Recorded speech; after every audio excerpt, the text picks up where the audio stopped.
Good morning students, कैसे हो सभी। आई होप सब लोग अच्छे होंगे और अच्छे से पढ़ाई कर रहे होंगे। आते हैं अपने आज के टॉपिक पर। आज हम पढ़ेंगे बच्चों वेलोसिटी। स्पीड पढ़ा था कल, स्पीड के बाद हमारा जो टॉपिक आता है वो आता है वेलोसिटी। स्पीड और वेलोसिटी में बहुत छोटा सा डिफरेंस है। स्पीड किसको कहते हैं हम, कि जब कोई बॉडी स्पीड को कैसे डिफाइन करते हैं, ratio of distance per unit time, कि कोई भी बॉडी जितना डिस्टेंस कवर करती है जितने टाइम में, उसको हम उसकी डिस्टेंस कहते हैं। रेशियो होता है डिस्टेंस अपॉन टाइम का। And speed is a scalar quantity. अब वेलोसिटी और स्पीड में क्या डिफरेंस है। वेलोसिटी बच्चों, velocity is a vector quantity, या आप ये कह सकते हैं speed with direction. Speed with direction is called velocity. अगर स्पीड के साथ आप डायरेक्शन और मिला दें, दैट मीन्स अब एक वेक्टर क्वांटिटी बन गई, तो वो हमारी वेलोसिटी कहलाती है। इसलिए कैसे डिफाइन करते हैं, it is defined as the rate of change of displacement of a body with time. किसी भी बॉडी का जो rate of change of displacement है, दैट मीन्स टाइम के साथ साथ जितना डिस्प्लेसमेंट बॉडी कवर कर रही है, उन दोनों का जो रेशियो होगा वो क्या कहलाएगा, वेलोसिटी कहलाएगा। अब एक यहाँ पर ध्यान देना बच्चों, टर्म यूज़ कर रहे हैं हम डिस्प्लेसमेंट, वहाँ क्या यूज़ करते थे, distance, because velocity is a vector quantity. और वेलोसिटी को क्या बताया अभी, स्पीड विद डायरेक्शन। तो जब डायरेक्शन की बात आ रही है तो डिस्टेंस थोड़ी होगा, अब डिस्प्लेसमेंट होगा। So velocity is defined as the rate of change of displacement of a body with time. It is a vector quantity, क्योंकि डायरेक्शन भी यहाँ भी होगी। और SI यूनिट क्या होगी, वही डिस्प्लेसमेंट का तो मीटर और टाइम का सेकेंड, तो यूनिट हो गई मीटर पर second. Now there is example, two bodies are said to be moving with same velocities if both of them move with the same speed in same direction. अभी बताया कि velocity को कैसे समझ सकते हैं, स्पीड विद डायरेक्शन। किसी body की स्पीड में अगर आप डायरेक्शन और ऐड कर देते हैं, अगर मैं कह रही हूँ कोई बॉडी 30 किलोमीटर पर आवर की स्पीड से जा रही है, तो उसकी स्पीड हो गई 30 किलोमीटर पर आवर। लेकिन अगर मैं ये कहूँ a body travels at the speed of 30 kilometre per hour in the east direction, कोई बॉडी 30 किलोमीटर पर आवर की स्पीड से ईस्ट डायरेक्शन में जा रही है, that means 30 kilometre per hour is the velocity of body. Because यहाँ पर आप किसको मेंशन कर दिया आपने, डायरेक्शन, दैट मीन्स ईस्ट कह रहे हैं आप, ईस्ट डायरेक्शन, वो वेलोसिटी हो गई। तो two bodies are said to be moving with the same velocities if both them move with the same speed in same direction. Now uniform velocity, वहाँ uniform speed पढ़ा था बच्चों। यूनिफॉर्म स्पीड क्या पढ़ा था हमने, if a body covers equal distance in equal interval of time. अगर कोई body equal time equal distance cover कर रही है, दैट मीन्स यूनिफॉर्म है, एक समान है। अगर अभी उसकी 2 मीटर पर सेकेंड स्पीड है, तो बाद में भी 2 मीटर पर सेकेंड स्पीड है, तो वो यूनिफॉर्म स्पीड थी। अब क्या कहेंगे यूनिफॉर्म वेलोसिटी को, simple, if a body covers equal displacement in equal intervals of time then it is said to be moving with uniform velocity.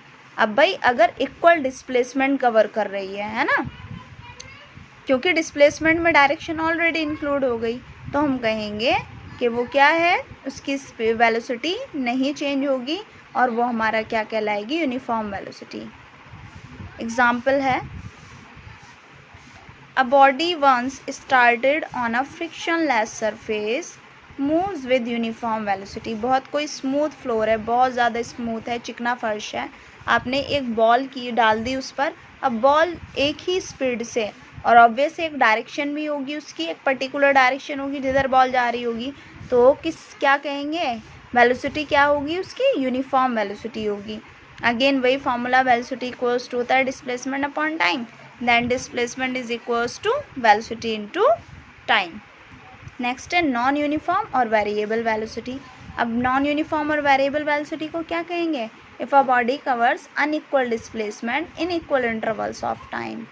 ठीक है, अब कह रहे हैं एक कार है जो ईस्ट डायरेक्शन में जा रही है, तो पहले 10 सेकेंड में वो ईस्ट डायरेक्शन में जा रही है, तो पहले 10 सेकेंड में कंसिडर कर लिया वो 5 मीटर चलती है, अगले 10 सेकेंड में वो 20 मीटर चलती है, तो अगर यहाँ पर आप वेलोसिटी निकालें कितनी होगी, डिस्प्लेसमेंट अपॉन टाइम 5/10 मतलब 1/2 मीटर पर सेकेंड। और यहाँ पर अगर आप निकालेंगे सेकेंड केस में वेलोसिटी तो 20/10 दैट मीन्स 2 मीटर पर सेकेंड। तो स्पीड चेंज हो रही है, यहाँ 0.5 मीटर पर सेकेंड है और यहाँ पर क्या है आपकी 2 मीटर पर सेकेंड है। So this is the case of non uniform velocity. Velocity बदल रही है आपकी, डायरेक्शन है क्योंकि इसलिए इसको वेलोसिटी कह रहे हैं। अगर हम डायरेक्शन नहीं इंक्लूड करते तो उसे हम क्या कहते हैं, फिर स्पीड कहते हैं। There is example of circular motion. The motion of a body in a circular path, even with the uniform speed, is with variable velocity because in a circular path, the direction of motion of the body continuously changes. अगर बच्चों हम कह रहे हैं कोई body एक circular path में move कर रही है, ऐसे यहाँ से चलना स्टार्ट किया किसी बॉडी ने और घूम कर वो इसी पॉइंट पर आ जाती है, दैट मीन्स एक सर्कुलर ट्रैक में। तो देखिए जब वो यहाँ थी तो यहाँ से इस डायरेक्शन में गई होगी, स्पीड कांस्टेंट रहती है, इसमें यूनिफॉर्म स्पीड रहती है, लेकिन क्योंकि हर एक पॉइंट पर डायरेक्शन चेंज हो रही है तो इसे हम क्या कहेंगे, नॉन यूनिफॉर्म वेलोसिटी का केस कहेंगे, क्योंकि हर एक पर्टिकुलर पॉइंट पर आपकी स्पीड तो सेम है, यूनिफॉर्म स्पीड है। भाई अगर ये है आपकी 2 मीटर पर सेकेंड तो वैल्यू इसकी भी 2 मीटर पर सेकेंड ही होगी, लेकिन डायरेक्शन चेंज हो रही है। देखिए पहले किधर जा रही है ये, अगर मैं डायरेक्शन दिखाऊं ईस्ट वेस्ट नॉर्थ साउथ, तो देखिए पहले किधर गई, ईस्ट में, फिर किधर जा रही है, साउथ में, ठीक है, फिर किधर जाएगी, वेस्ट में, और फिर किधर जाएगी, ऊपर नॉर्थ में। तो इस तरह से हर एक पॉइंट पे डायरेक्शन चेंज हो रही है, लेकिन वेलोसिटी भी चेंज होगी, बट स्पीड हर एक पॉइंट पर क्या रहेगी, सेम रहेगी। तो सर्कुलर मोशन किसका केस होता है, यूनिफॉर्म स्पीड और variable velocity. Now instantaneous velocity क्या होती है, भाई the velocity of a body at a particular instant, किसी भी बॉडी की एक पर्टिकुलर इंस्टेंट पर जो वेलोसिटी होती है वो उसकी क्या कहलाती है, इंस्टेंटेनियस वेलोसिटी। तो it is measured by finding the ratio of displacement travel in a small interval of time. भाई किसी स्मॉल टाइम में देख लीजिए कितनी डिस्टेंस ट्रैवल की उसने और उतने टाइम से डिवाइड कर दीजिए, क्या निकल कर आ जाएगी, instantaneous velocity. Now average velocity is very important topic. It is defined as the ratio of displacement to the time taken in the entire journey is called its average velocity। कोई भी body है उसकी पूरी journey में जितना उसने total displacement cover किया और टोटल टाइम जितना लिया, अगर उसे आप उससे डिवाइड कर देते हैं तो एवरेज वेलोसिटी निकल कर आ जाती है, ठीक है।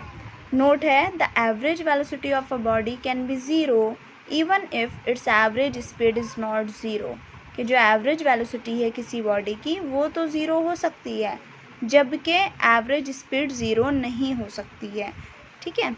देखते हैं कैसे, एक एग्जांपल के थ्रू। हम कह रहे हैं कोई कार है जो ए स्टेशन से बी स्टेशन पे जाती है, कंसिडर कर लिया बीच में सी पड़ता है, सी स्टेशन पड़ता है कोई, यहाँ 10 सेकेंड में वो 5 मीटर की डिस्टेंस कवर करती है, अगले 10 सेकेंड में मीन्स टोटल टाइम एक बार 10 सेकेंड है, एक बार क्या है 20 सेकेंड है, एक बार 5 मीटर। हम कह रहे हैं ए से सी तक जाएगी, सी से बी तक जाएगी। जब निकालेंगे बच्चों हम एवरेज स्पीड, ठीक है, ठीक है, ऐसा काम देखो फिर से एक बार सुन लो, ए से सी जाएगी, सी से बी जाएगी, फिर बी से ए पर आएगी, मतलब ये ले रहे हैं हम, ठीक है। तो total distance upon total time, average speed होती है हमारी d1 plus d2 upon t1 plus t2, total distance upon total time. A से सी तक गई वो 5 मीटर, प्लस बी से सी तक गई अगेन 5 मीटर, फिर बी टू सी आएगी फिर से 5 मीटर, और यहाँ से फिर जाएगी कितनी आ जाएगी 5 मीटर। अब यहाँ से यहाँ तक जाने में कितना टाइम ले रही है, 10 सेकेंड पे चलना स्टार्ट किया 20 सेकेंड, ठीक है। तो 10 सेकेंड जाने में ले रही है, 10 सेकेंड आने में ले रही है, टोटल टाइम कितना हो गया 20 सेकेंड, 5 5 10 10 20, तो 20 अपॉन 20 कितना आ गया 1 मीटर पर second. This is the average speed of the car which is going from A to C, C to B and returns back B to C and C to A. Now average velocity. Average velocity में क्या लेते हैं बच्चों? Displacement upon time, net displacement और journey का total time लेते हैं. सो जब ए से सी तक जाएगी, सी से बी तक जाएगी तो 10 मीटर टोटल डिस्टेंस कवर कर रही है, तो पॉजिटिव डायरेक्शन में जा रही है 10 मीटर. अब जब बी से अगेन ए पर वापस आएगी तो नेगेटिव एक्स डायरेक्शन में आएगी -10 metre. That means total displacement 0 और टोटल टाइम कितना 20. तो कितना आ गया? एवरेज वेलोसिटी कितनी आ गई? 0. इसका मतलब क्या है? एवरेज स्पीड 0 नहीं हो सकती, जबकि एवरेज वेलोसिटी 0 हो सकती है. Now there is a sample problem. A car traveling with a velocity of 20 meter per second in 3 seconds. Calculate displacement covered by the car. Similar problems हैं बच्चों जैसे अभी आपने पीछे की है. V equals to 25 meter per second, 3 second. The velocity of a car is 72 kilometre per hour. इसे metre पर सेकेंड में कन्वर्ट करना है, अरेंज करना है. ये क्वेश्चन मैं ऑलरेडी आपको सॉल्व करा चुकी हूँ. ओके, तो आप इसको कर लें.